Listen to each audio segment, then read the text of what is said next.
महाशिवरात्रि रे तंत्र पई बलि पड़ा स्त्री पिशाच स्वामीर नारकीय कांड। स्त्री को हत्या करने पर उल्लग्न कर पूजार्चना कला पिशाच स्वामी। ढेंकानाल जिला कामाख्यानगर रे तंत्र साधना पई निज स्त्री को हत्या कला पिशाच स्वामी।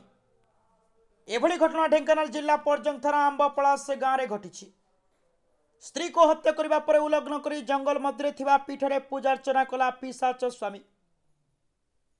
मृतक जनक आंबपड़ा से गाँव ममता खटुआ। पूर्वर महिला जनक निज स्वामी और 3 छुआ को छाड़ी अष्टम खटुआ सहित पलि आसी विवाह करथिले।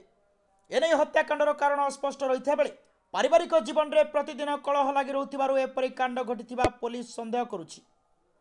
घटनास्थल में पुलिस पहुंची तदंत करुथिबा बेले स्वामी अष्टम खटुआ पुलिस को भुआ बुलेबा पई रचिथिला हत्याकांडर ब्लू प्रिंट।